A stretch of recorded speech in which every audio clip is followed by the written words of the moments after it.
Chronique de la destinée, chronique 2. Chers auditeurs, je vous salue. Aujourd'hui, nous allons parler de cette immensité du cosmos dont nous faisons partie. Certains l'appellent l'univers, d'autres le cosmos, certains comme moi l'appellent également création universelle. Vous allez comprendre pourquoi ce mot colle parfaitement à cette fascinante immensité. Cette création est habitée, parfaitement organisée et magnifiquement administrée. Oui, administrée. Nous y reviendrons. Cette création se compose en 7 secteurs, à la fois physiques et administratifs. Chaque partie ou secteur est appelé super-univers, à ne pas confondre avec galaxie. Chaque super-univers est composé de millions de galaxies. C'est donc grand, c'est très grand, et nous sommes dedans.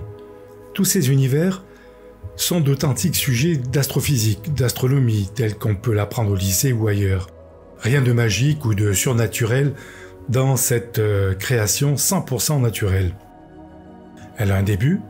Quant à sa fin, c'est une autre histoire. Notre univers local de résidence est un des plus jeunes. Il est très excentré par rapport à tout ce qui existe. Notre planète est à l'extrême limite avant le grand vide, là où plus rien n'existe. Enfin, pas tout à fait. Mais nous en reparlerons. L'expression au fin fond de l'univers prend tout son sens. C'est là où se trouve notre très belle petite sphère bleue. Il y en aura 10 millions, plus ou moins comme la nôtre, lorsque cet univers local sera totalement achevé et administré.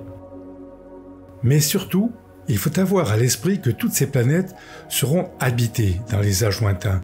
Pour certaines, très anciennes, la vie aura disparu depuis longtemps. Pour d'autres, la vie est en train de se mettre en place. Et oui, on n'est pas seul, mais ça, vous le saviez déjà. C'est ce que nous disent les révélateurs. Chacun, à un moment donné de sa vie, comprend qu'il n'est pas seul dans l'univers. Tout progresse dans l'univers, tout évolue. Mais il existe une différence notable dans l'évolution universelle. Cette différence est unique et elle nous concerne.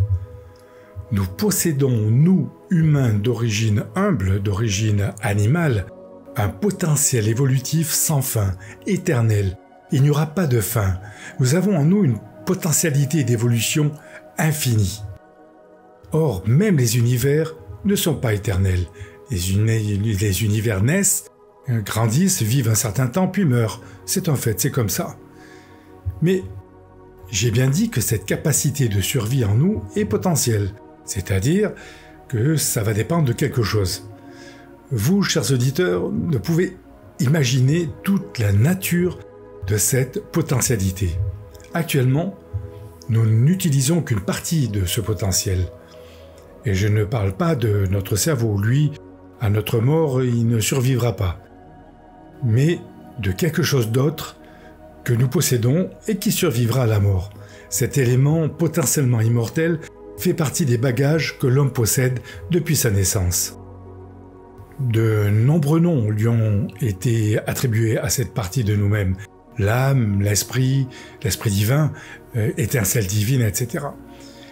Mais alors, existe-t-il un plan d'évolution cosmique pour des êtres comme nous, me direz-vous ? C'est exactement cela. Ce plan d'évolution suit, et cela depuis la nuit des temps, une progression graduelle, que ce soit physique ou matérielle, intellectuelle ou spirituelle, nous progressons sans cesse, parfois contre vents et marées, mais nous avançons tous vers une destinée inouïe, fascinante, irrésistiblement attirée vers quelque chose qui nous dépasse complètement. Je sens votre curiosité s'épanouir, ça c'est bon signe. Vous vous souvenez de la précédente chronique ?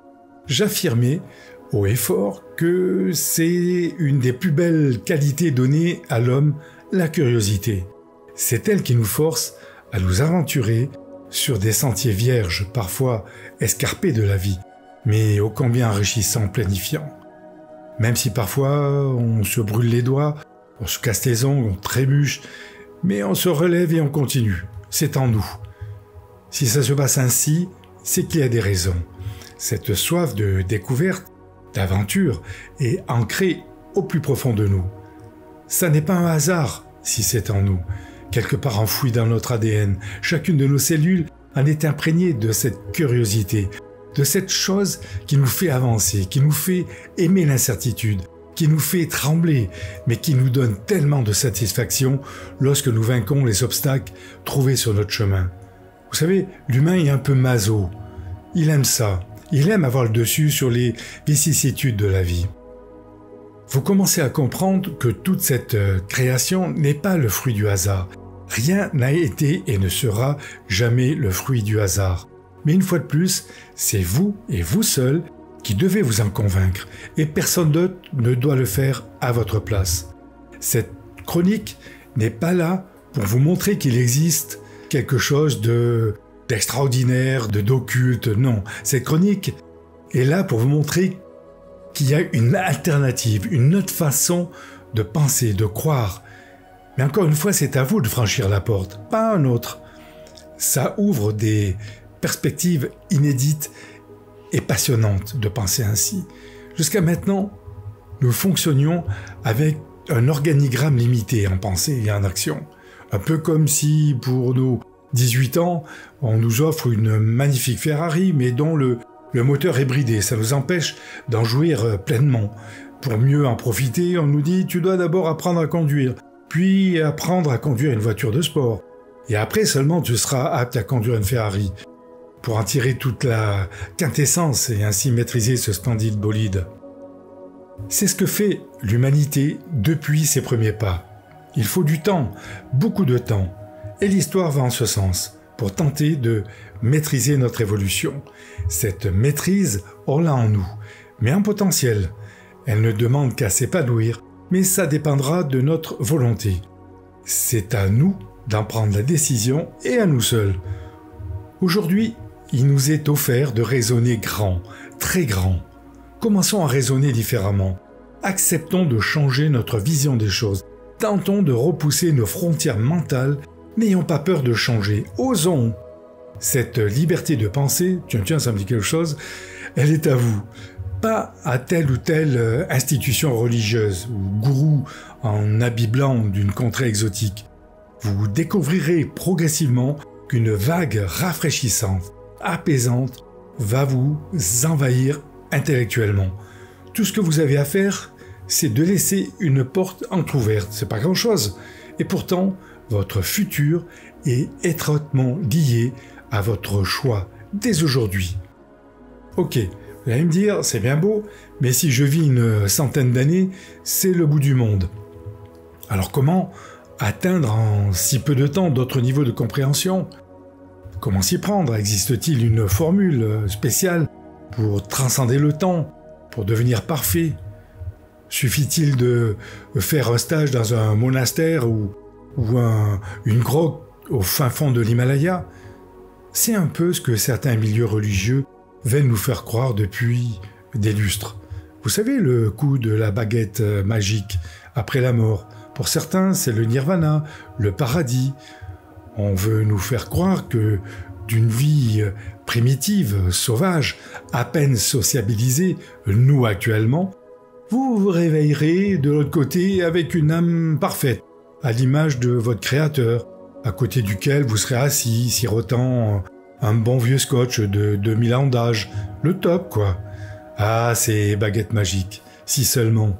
Bref, on est tous plus ou moins passés par cet enseignement un peu trop naïf, un peu trop simpliste. La grâce divine, si elle devait exister, ça m'étonnerait qu'elle fonctionne comme ça. Trop facile, hein. Et entre nous, c'est pas marrant, ne trouvez pas ? Il faut mériter son avoine pour acquérir la perfection. Ça pouvait être accepté il y a quelques siècles, mais c'est de plus en plus mal accepté de nos jours. On raisonne différemment aujourd'hui, on a besoin de réponses rationnelles, cohérentes, qui tiennent la route, même en religion, surtout en religion. Plus de sermons façonnés dans le chaudron de la peur, de la haine, de la misère prodiguée par tel ou tel vieux barbu ventru en habit d'opéra. On est saturé de rituels dans ces lieux soi-disant consacrés, remplis d'incantations en tout genre, debout, à genoux, à plat ventre, etc., etc., pour obtenir des faveurs du big boss. Ce que j'appelle les prières business, pour s'attirer les bonnes grâces du grand patron. Je te fais un autre père, ou un je vous salue, Marie, où j'égrène 10 chapelets à l'heure et discrètement tu me fais réveiller des numéros du loto, où j'aimerais que tu me donnes des femmes qui pourront me servir toute ma vie de sultan, ou un mari plein aux as. Ah, j'oubliais, je taperai 100 fois ma tête contre un certain mur si je gagne beaucoup de dollars dans mon nouveau business à Eilat. Donnant, quoi. Qui n'a pas tenté sa chance avec le grand patron pour s'attirer ses faveurs? Ne confondons pas avec la foi authentique, sincère, pure, naturelle. Vous savez, ce lien direct entre lui et vous, où la parole est inutile.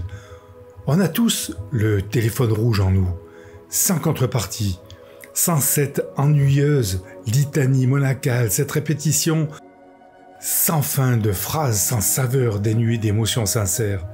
Bon, ok, je déborde un peu, mais ça m'agace de constater ce mélange de pratiques douteuses. Où est la sincérité dans tout ça? Où est cette émotion qui nous prend les tripes lorsque on se connecte avec lui, lorsqu'on est connecté avec lui? Rappelez-vous l'évolution. Nous évoluons en permanence. Si nous sommes attentifs, nous constatons que cette évolution s'accélère. Mais il faut du temps, beaucoup de temps, pour qu'enfin nous soyons capables d'entrevoir la perfection.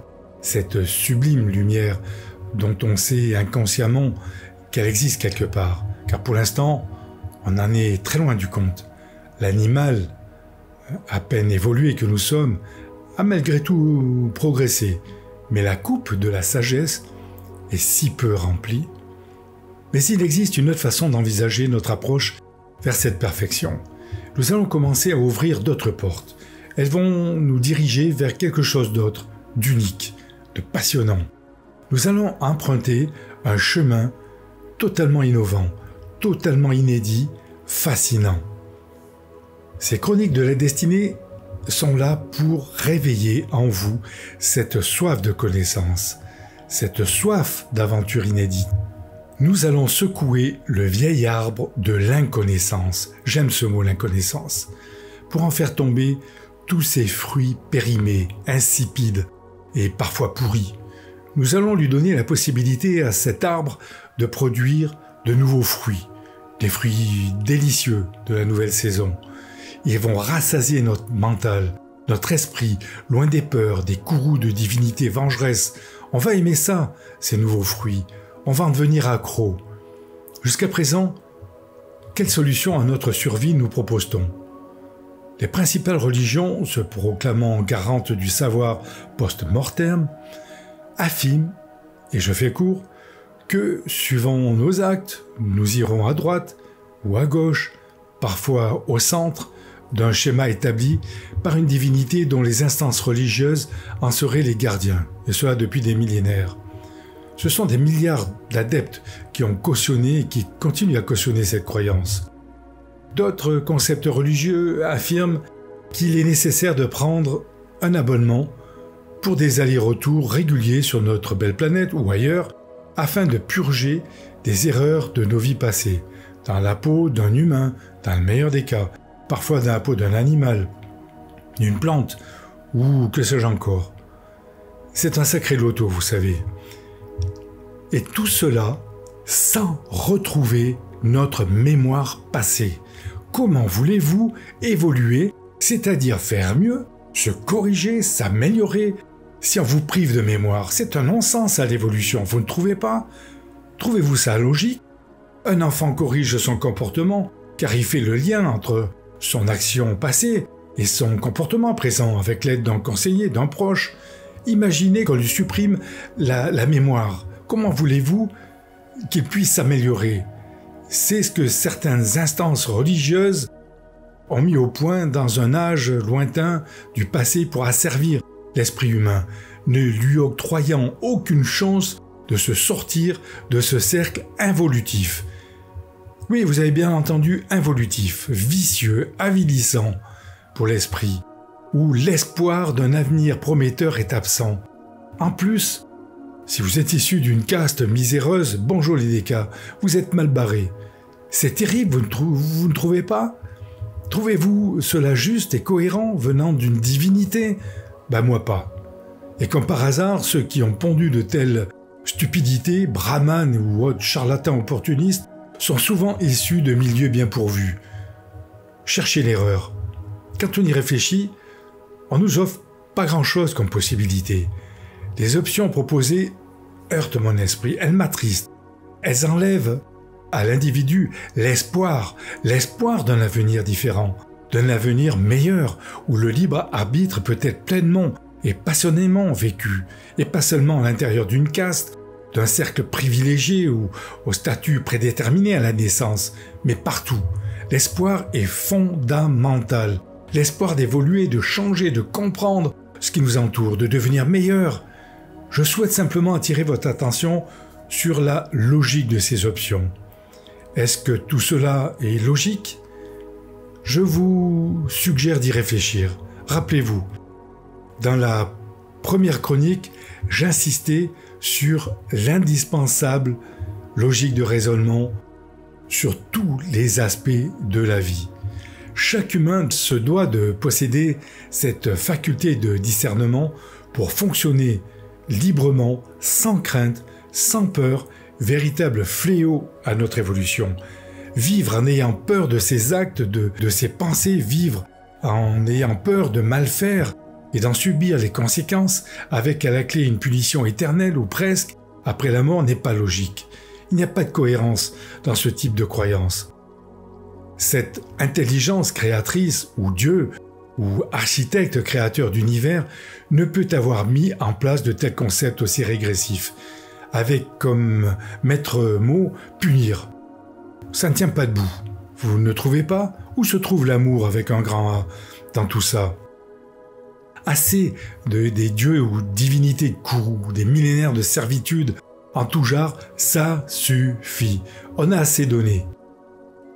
Avez-vous déjà lu la Bible ? C'est une véritable usine à cauchemars.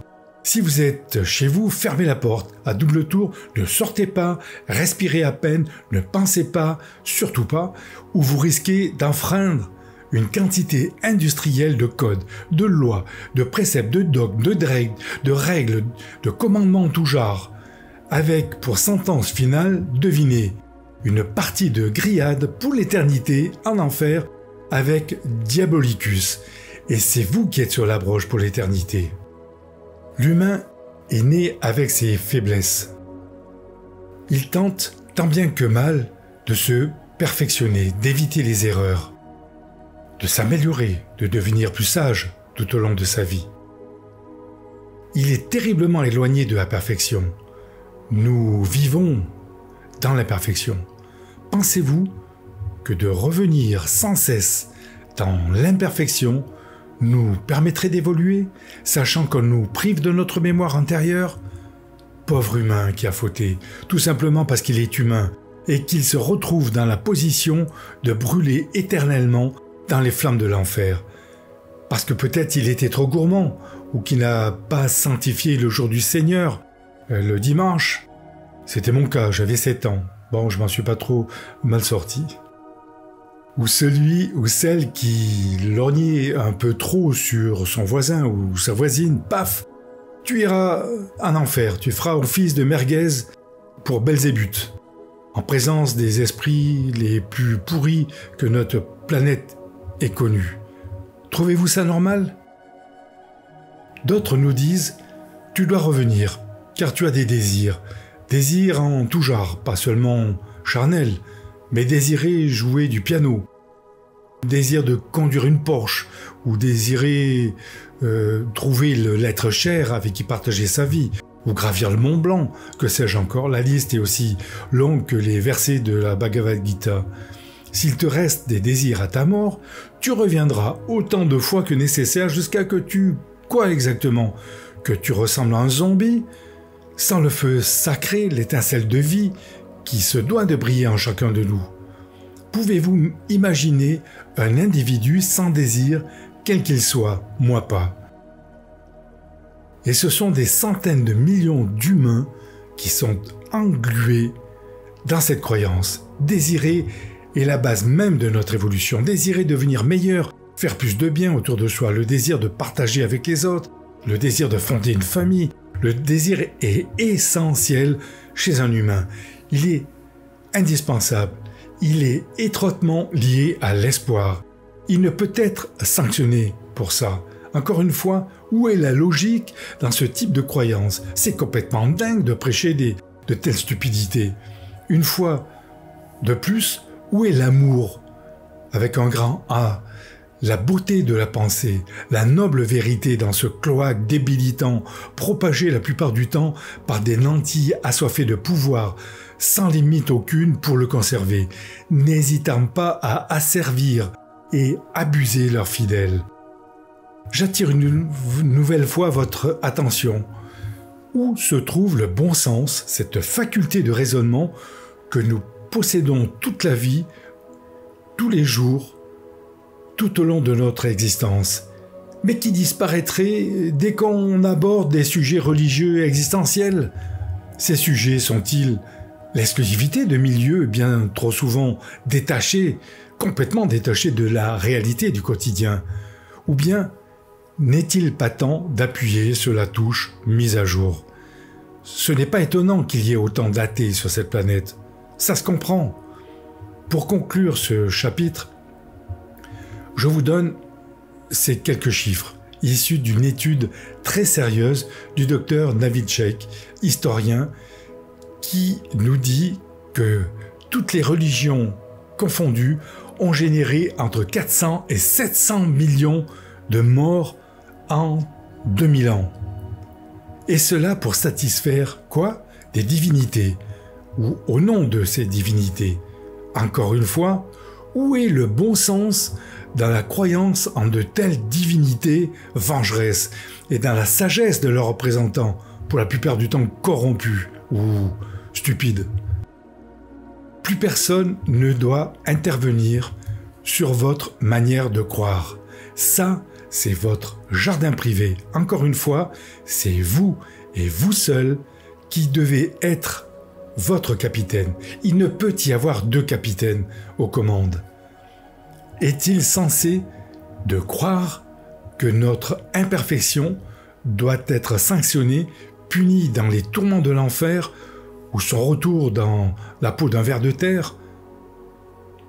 Je pense que votre réponse est faite, ou proche de l'être. Continuons. Sans doute vous commencez à comprendre que si un tel plan universel est en train de se mettre progressivement en place, c'est que derrière il y a une bonne raison, une raison qui a tout son sens. Un exemple simple, mais très parlant. Nos sociétés ont mis en place depuis des siècles un système d'éducation qui va de la maternelle à la fac, en passant par la primaire, le secondaire, mais qui peut se poursuivre au-delà du bac. On retrouve ce schéma à peu près partout sur Terre, c'est-à-dire qu'un citoyen va franchir ces différentes étapes éducatives, suivant ses capacités, sa personnalité, pour atteindre un but. Cela va prendre un certain temps, mais cet apprentissage est limité dans le temps, tout simplement parce que nous sommes limités dans notre durée de vie. Dans ce schéma, il existe un but à atteindre, soit l'obtention d'un diplôme, une récompense ou le passeport pour poursuivre un autre chemin, etc. Bien. Et si je vous disais qu'il existe, après la mort, un schéma évolutif du même acabit, mais à une échelle infiniment plus grande, plus grandiose? Les révélateurs nous disent que ce plan d'évolution est une réalité cosmique, mais à une échelle de grandeur et de valeur incroyable. En gros, qu'il existe quasiment pas de limite à cet apprentissage. Mais un jour, l'élève deviendra, dans les âges lointains, à son tour enseignant, après avoir terminé son ascension de la perfection, de la connaissance. Ça vous rappelle rien? Peut-être que parmi vous, il y a des profs, des instituts ou des enseignants. Cette vision de l'ascension vous parle-t-elle? Vous êtes dedans. Le train a déjà commencé à démarrer. Maintenant, ouvrons d'autres portes, une nouvelle porte. Elle sera dédiée à la première étape de cette ascension, notre toute prochaine aventure. Cette étape démarre tout de suite après notre mort, presque tout de suite. Pas pour tout le monde malheureusement, mais pour ceux qui ont voté pour durant leur vie. À tous ceux qui pensaient jouer au golf avec Dieu, après, c'est râpé. En tout cas, c'est pas pour tout de suite. Nous reviendrons en détail sur ce qui se passe immédiatement après. Il y a de nombreuses étapes. On apprend notamment que la mort est le passage obligé pour poursuivre notre évolution. On n'a pas le choix. Elle nous permet de passer d'une phase d'évolution à une autre. La mort est indispensable pour franchir cette étape, en tout cas pour l'instant. On apprend que plus tard, dans les âges futurs de notre planète, la mort ne sera plus nécessaire pour accéder au plan supérieur d'évolution.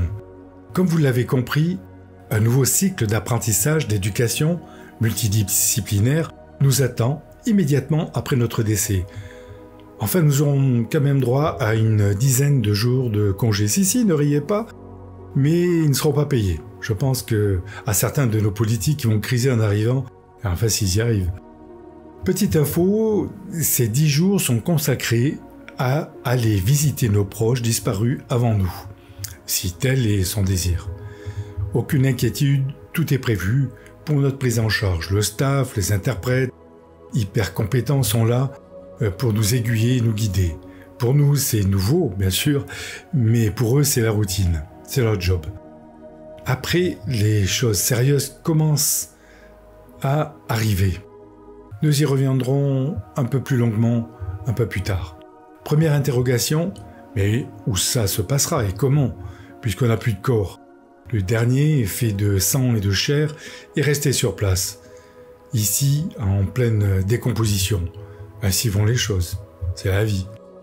Ce sont les premières questions qui nous viennent à l'esprit. Rappelez-vous la structure administrative de l'univers. Nous avons le super-univers, puis l'univers local, mais je ne vous ai rien dit sur la structure de l'univers local. Lui aussi est divisé en secteurs physiques et administratifs. C'est ce dernier point qu'on va aborder la prochaine fois, lors d'une prochaine chronique. Car on va y aller plus directement. Nous allons passer un certain temps à devenir un peu plus présentable, un peu plus sociabilisé. Pour aujourd'hui, ce sera tout. J'espère que cette chronique vous a plu et je vous promets que la prochaine ne sera pas triste non plus, car nous allons directement plonger dans le vif du sujet, la vie tout de suite après. À partir de maintenant, vous avez entre les mains la capacité de dupliquer cette information. Je suis persuadé qu'autour de vous, d'autres aventuriers de la connaissance cherchent à comprendre les mystères de l'univers. Alors, parlez de ces chroniques. Servez-leur ce magnifique cocktail d'espoir. Cet été sur la plage ou ailleurs, chers auditeurs, merci de votre attention. Que la connaissance soit avec vous. Votre dévoué.